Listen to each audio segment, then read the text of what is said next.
আসসালামু আলাইকুম। আশা করি সবাই ভালো আছেন। আমি আলহামদুলিল্লাহ ভালো আছি। আজকে চলে যাচ্ছি একটা জিনিস আনতে। দারাজ থেকে একটা পার্সেল আসছে, এটা রিসিভ করতে। এমন সময় আসছে, সন্ধ্যা হয়ে যাচ্ছে প্রায় 4টা বাজে। 4টার পর যাচ্ছি। আমার স্বামী গ্রাম থেকে অর্ডার করছিল, অনেক দূর থেকে সে অর্ডার করছিল। এখন আমাদের খুলনাতে দিয়ে যাচ্ছে, সে আসে ঢাকা। আসলে পুরুষ মানুষ যখন বাবা হয় তখন তার মাঝে অনেক ধরনের পরিবর্তন আসে। আমি যখন বলছিলাম যে আমার মেয়েটার এই জিনিসটা লাগবে, তখন সে কোনো কথাই বলছিল না, এবং বলার সাথেই সে বলছিল যে আচ্ছা ঠিক আছে, আমি দেখতেছি। কিছুক্ষণ পর সে চেষ্টা করে আমাকে জানালো যে পার্সেলটা অর্ডার করছি। এখন রাস্তায় আসছি, দেখেন কি একটা অবস্থা, রাস্তায় কোনো গাড়ি নেই। গ্রামের বাড়িতে তো বোঝেন, আমাদের বাড়ির পথে একটা গাড়ি নেমে গেল, কিন্তু আমি গাড়ি পাচ্ছি না। দাঁড়াই এসে এখানে মসজিদে নামাজ পড়া, মাগরিবের নামাজ পড়ার জন্য সবাই এখানে ওযু করতে আসছে। একজন এখানে ওযু করতেছে আর আমি এখানে দাঁড়াই আছি।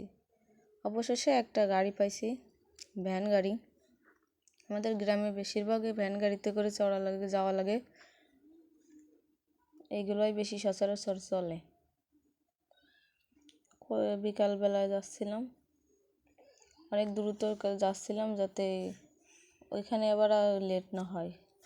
পুরুষ মানুষ আসলে আজব, তাদের কোনো শখ ইচ্ছা কোনো কিছুই থাকে না।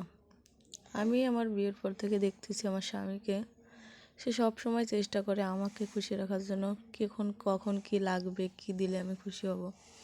কিন্তু আমি কখনো দেখিনি তাকে নিজের মতো করে কিছু কিনতে। এরকম পুরুষ মানুষ আমি দেখেছি, কিন্তু এরকম মানুষ আমি দেখি নাই। সে আমার পড়ালেখা নিয়ে যেরকম সব সময় বেশি আগ্রহী, এবং অন্যান্য সব বিষয় নিয়ে এরকম আগ্রহী।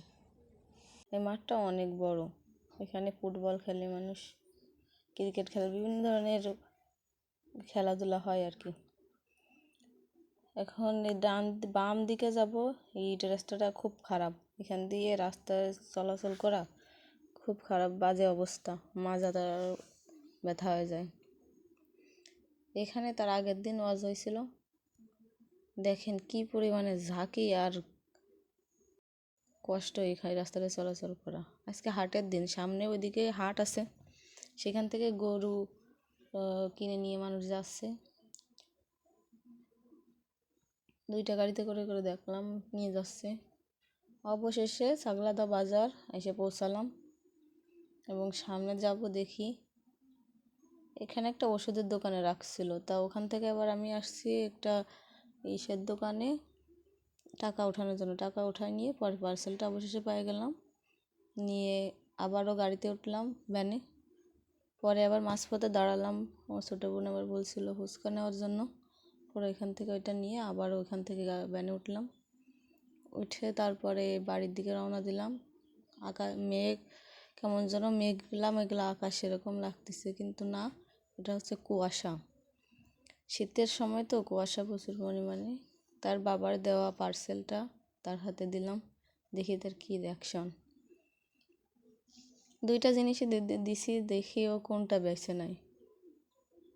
পরে 2টাই দেখতেছিল, কোনটা নেবে আর কোনটা রাখবে। দেখেন এটা পাইয়ে সে খুশি, সে জানে না এর ভিতরে কী আছে, কিন্তু এটাই সে নেবে। আম্মু এটা পার্সেলটা খুলতে যাচ্ছিল, কিন্তু খুলতে দিচ্ছিল না, পরে নিচে নামাই আনে। আপনারা কে কী আশা করছেন পার্সেলের ভিতরে কী আছে তাদের দেখাবো, দেখেন, একটু ধৈর্য ধরে অপেক্ষা করে ভিডিওটা দেখেন, সব কিছু দেখতে পারবেন। আম্মু পার্সেলটা আনবক্সিং করতেছে। সবাই এই পার্সেলটা পাওয়ার পরে সবাই অনেক খুশি, এজন্য আমি সময় পাই নাই। এর আগে আম্মু খুশিতে তাড়াতাড়ি একটা খুলে দেখার চেষ্টা করতেছিল যে ভিতরে কেমন, সব ঠিক আছে কিনা। আসলে আমার আয়সার জন্য ওর বাবা দারাজ থেকে এটা অর্ডার করছে, তার চুল কাটার জন্য।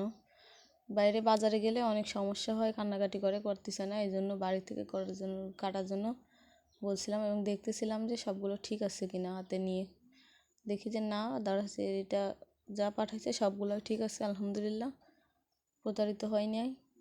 এই জন্য অনেক অনেক শুক্রিয়া এবং আমার স্বামীকে অনেক অনেক ধন্যবাদ, কারণ সে এমনিতেই বুঝতে পারছে যে তার মেয়ের এটা খুব প্রয়োজনীয়।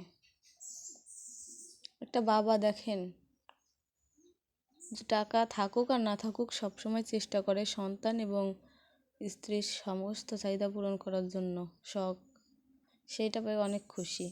সবাই ভালো থাকবেন, সুস্থ থাকবেন, আমাদের জন্য দোয়া করবেন। আল্লাহ হাফেজ।